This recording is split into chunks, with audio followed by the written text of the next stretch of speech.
Bismillahirrahmanirrahim. Assalamualaikum warahmatullahi wabarakatuh.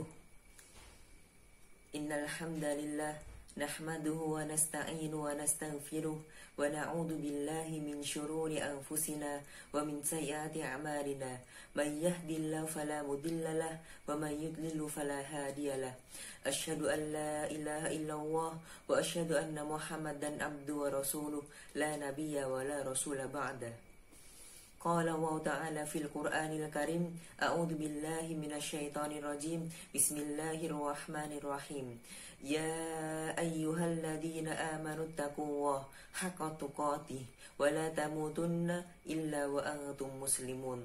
Wa qala aidan, ya ayyuhalladzina amanu taqullaha wa qulu qawlan sadida yuslih lakum a'malakum wa yaghfir lakum dhunubakum wa man yuti'illaha wa rasulahu faqad faza fawzan 'azima.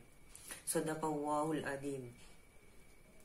Yang pertama-tama, marilah kita senantiasa memanjatkan puja dan puji syukur atas kehadirat Allah Subhanahu wa taala yang telah memberikan kita rahmat, nikmat, hidayah, petunjuk, kesehatan, sehingga alhamdulillah kita masih dapat diberi kesehatan oleh Allah Subhanahu wa taala. Amin ya rabbal alamin. Yang kedua kalinya, salawat serta salam marilah kita aturkan kepada Nabi besar kita, Nabi mulia kita, Nabi agung kita, Nabi uswatun hasanah kita, Nabi Muhammad sallallahu alaihi wasallam yang telah merubah zaman jahiliyah menuju zaman Islamiyah, dan semoga kita di yaumil kiamah kelak nanti mendapatkan syafaatnya. Amin ya rabbal alamin.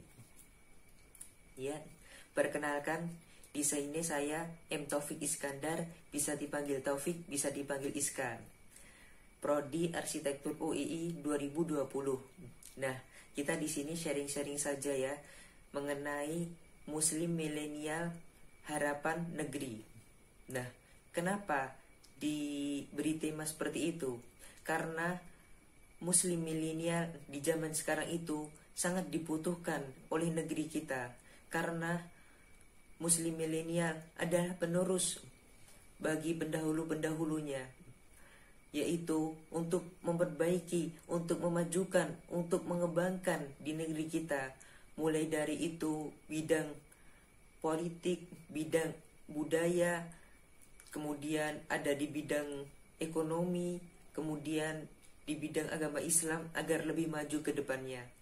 Nah, kita sebagai Muslim milenial, kita harus mengetahui, kita harus mengupgrade diri kita terhadap wawasan di dunia ini yang sedang berkembang dengan pesatnya. Nah, tidak lepas dari itu, kita Muslim milenial dituntut untuk belajar sebagaimana Rasulullah SAW telah bersabda, "Thalabul ilmi faridatun ala kulli muslimin." Menuntut ilmu itu wajib bagi setiap muslim. Kemudian ada mahfudzah yang mengatakan, "Utlubil ilma minal mahdi ilal lahdi." Tuntutlah ilmu dari buayan hingga liang lahat. Kemudian ada lagi mahfudzah yang mengatakan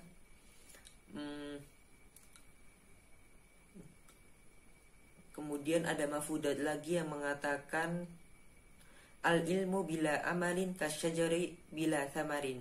Ilmu yang tidak diamalkan itu bagaikan pohon yang tidak berbuah. Nah, di sini kita dapat mengambil pelajaran bahwa banyak sekali ilmu yang diberikan oleh Allah Subhanahu wa taala kepada kita semuanya. Namun kita hanya diberi sedikit ilmu oleh Allah Subhanahu wa taala dari ilmu-ilmu yang Allah Subhanahu wa taala ketahui. Nah, mengenai di dalam diri milenial muslim, kita harus mempunyai jiwa pemimpin, karena dengan pemimpin kita dapat mengatur, kita dapat mengembangkan, kita dapat mengeluarkan ide-ide kita saat kita berorganisasi, kemudian kita sedang berdiskusi, sedang musyawarah untuk memajukan atau mengembangkan apa yang kita emban. Nah, di organisasi maupun bidang-bidang yang lain. Kemudian di dalam Muslim milenial, kita harus mempunyai wawasan dengan cara kita, apa yang kita lalui, kita jadikan itu sebuah pengalaman. Karena pengalaman sedikit pun itu akan menjadi berharga bagi diri kita. Nah, mengenai muslim milenial, kita contoh flashback kepada Rasulullah SAW saat Nabi Muhammad SAW semasa remajanya, beliau sudah dilatih untuk mandiri. Kemudian para sahabat-sahabat Rasulullah SAW yang dididik untuk berani, kemudian mempunyai jiwa pemimpin. Nah, seperti itu. Karena dengan muslim milenial, kita insya Allah akan mengembangkan, memajukan apa yang dibutuhkan negeri.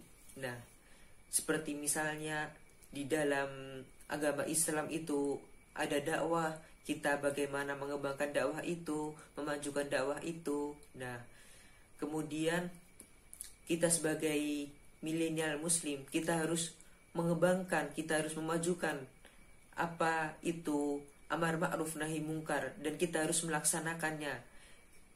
Amar ma'ruf nahi mungkar yaitu memerintahkan untuk kebaikan, sedangkan nahi mungkar yaitu memerintahkan untuk tidak melakukan apa yang dilarang oleh Allah Subhanahu wa taala. Nah, kita harus saling menyinkronkan antara kedua itu, sehingga kita harus menyinkronkan antara perintah untuk kebaikan dan perintah larangan. Nah, dengan cara seperti itu, insya Allah kedepannya akan menjadi lebih baik. Nah, mungkin cukup sekian dari saya. Apabila ada kesalahan, mohon dimaafkan. Itu kesalahan dari pribadi. Kemudian yang benar itu datangnya hanya dari Allah Subhanahu wa taala. Akhirul kalam, astaghfirullahaladzim. Assalamualaikum warahmatullahi wabarakatuh.